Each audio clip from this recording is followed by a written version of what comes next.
लड्डू अंदर ही कहीं है। बस चिड़िया को बाहर जाने दूं, फिर देखेंगे। मैं नदी से पानी लेने जा रही हूँ। खीर खाने के बाद जाते हुए दरवाजा बंद कर देना। फिर चिड़िया घर से बाहर निकली और नदी की तरफ चल दी। फिर रूबी कवि ने फौरन घर को आग लगा दी।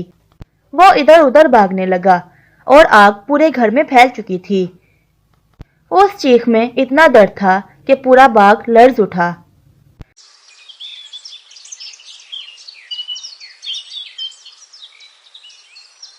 सुबह का वक्त था। बाग में ठंडी हवा दरख्तों के पत्तों से टकराकर सरसराहट पैदा कर रही थी।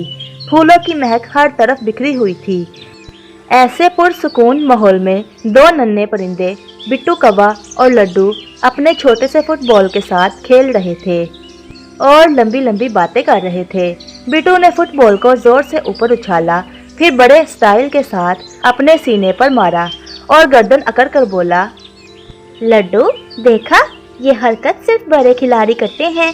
मेरी लात तो पूरे बाग में सबसे तेज है।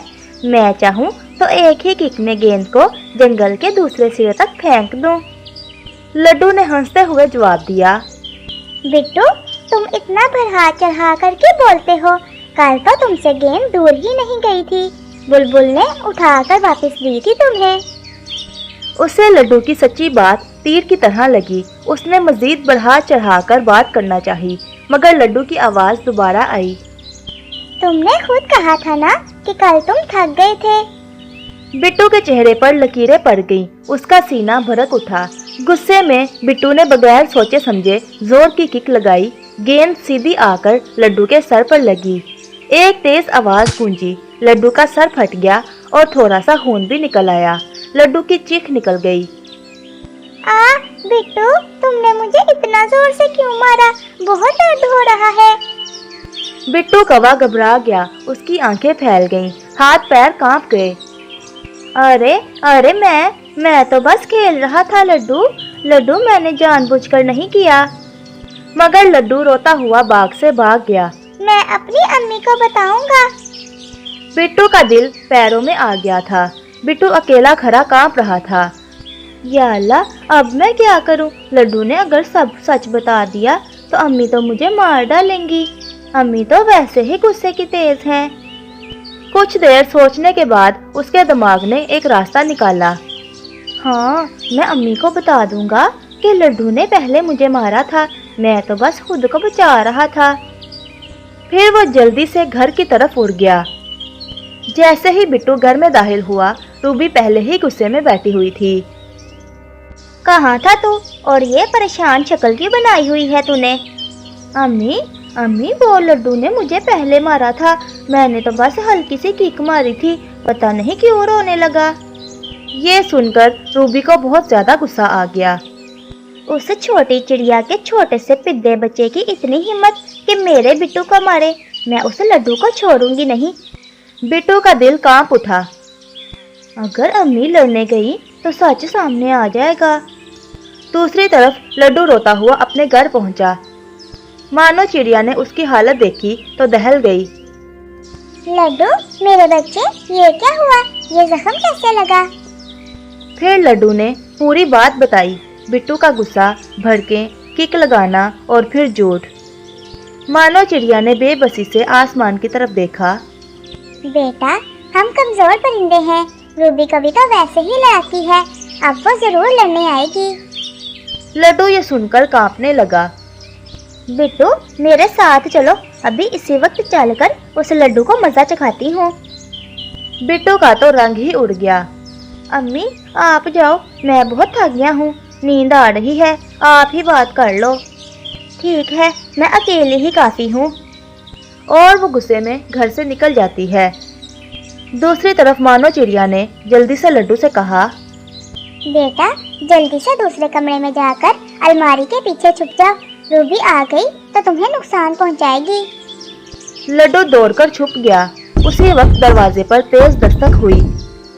चिड़िया दरवाजा खोलो, फौरन बाहर आओ, निकालो अपने उस लड्डू को बाहर। मानो चिड़िया कांपते हुए दरवाजा खोला और बाहर आई। रूबी गुस्से से आग बगोला थी। सुन चिड़िया, तेरे पिद्दे बच्चे ने मेरे बिट्टू को मारा है। उसकी हिम्मत तो देख, बाहर निकालो उसे। रूबी बहन, ऐसा नहीं हुआ। बिट्टू ने। चुप, मुझे सब पता है, निकाल उसे बाहर। रूबी बहन, पता नहीं लड्डू कहाँ है, अभी तक तो वो घर में नहीं आया है। ठीक है, अभी तो मैं जा रही हूँ, लेकिन जब तेरा बेटा घर आएगा तो देखना मैं क्या करती हूँ। मैं उस लड्डू को छोड़ूंगी नहीं। रूबी गुस्से में उड़ती हुई चली गई, मानो चिड़िया दरवाजा बंद करके कांप रही थी। रात आहिस्ता आहिस्ता छा रही थी, आसमान पर अंधेरा गहरा होता जा रहा था। दरख्तों के साए लंबे होकर जमीन पर फैल रहे थे, मानो चिड़िया अपने नन्हे बेटे लड्डू को प्यार कर रही थी। बेटा चलो जल्दी, मैं आज तुम्हें तुम्हारी नानों के घर छोड़ आती हूँ। रूबी बहुत गुस्से में है, मैं नहीं चाहती कि वो तुम्हें नुकसान पहुँचाए। फिर चिड़िया लड्डू को लेकर अपनी माँ की तरफ चली गई। रूबी कवि अपने घोंसले में बैठी थी, उसकी आंखों में गुस्से की आग जल रही थी। मुझे तो सुकून ही नहीं मिल रहा। वो लड्डू, वही तो असल वजह है। मेरे बिट्टू को रुलाया उसने, उसे बदवा दूंगी।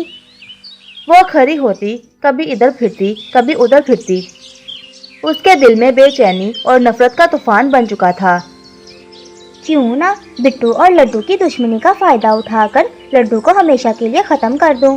हाँ ठीक है, जाने देते हैं। एक कमजोर चिड़िया का बच्चा है, कौन पूछेगा उसे। आज रात वो बच नहीं सकता।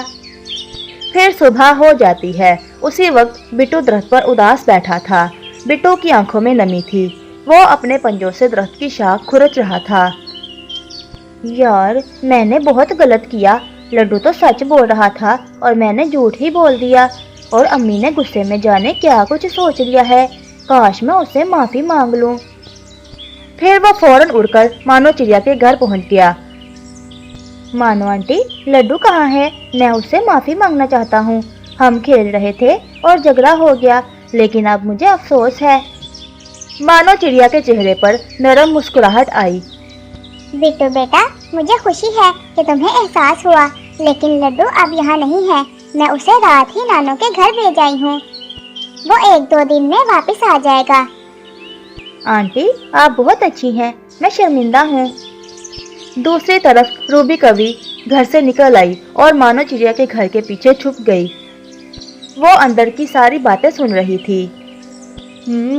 तो चिड़िया मजे से बैठकर लड्डू के साथ बातें कर रही है। लड्डू अंदर ही कहीं है, बस चिड़िया को बाहर जाने दो, फिर देखेंगे। मानो चिड़िया ने प्यार से उसे एक प्याला दिया। बिट्टू, ये लो खीर खा लो, मेरी अम्मी ने बनाकर भेजी थी। मैं नदी से पानी लेने जा रही हूँ। खीर खाने के बाद जाते हुए दरवाजा बंद कर देना।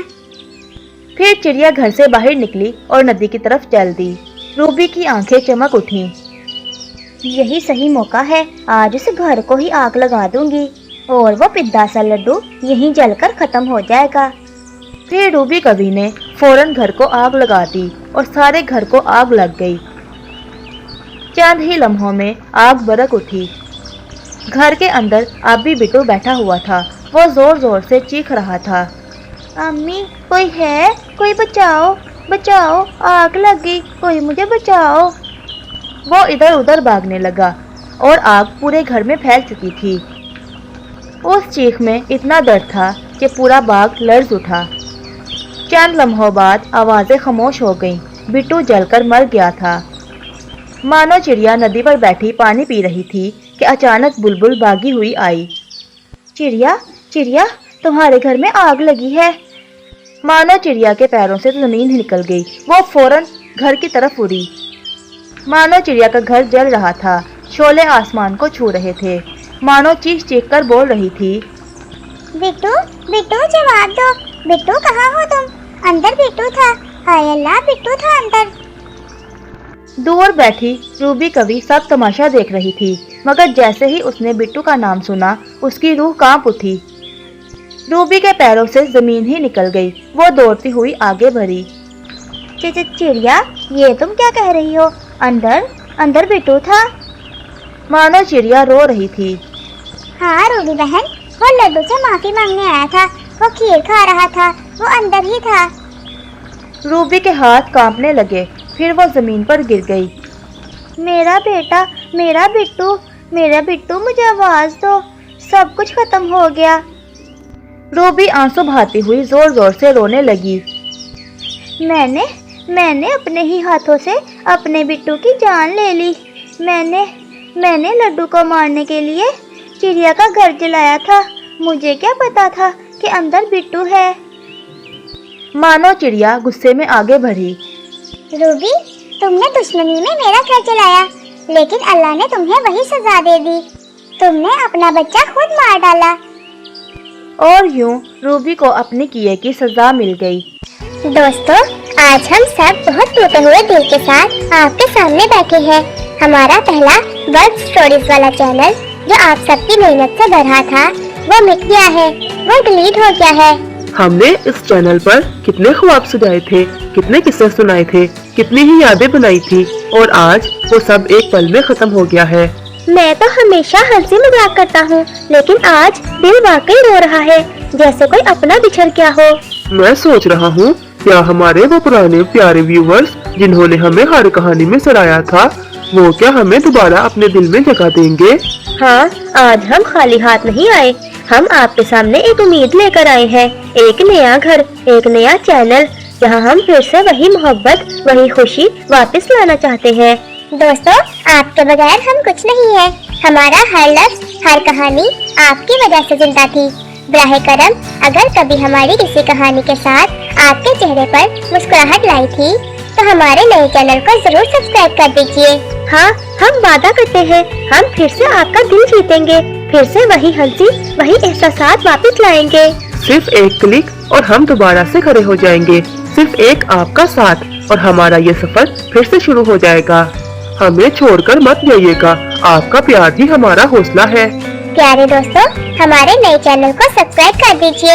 हम आपका इंतजार कर रहे हैं। वापस आ जाइए, हमारी बर्ड फैमिली अधूरी है आपके बगैर। प्लीज हमारे चैनल को सब्सक्राइब कर दीजिए। आपका शुक्रिया।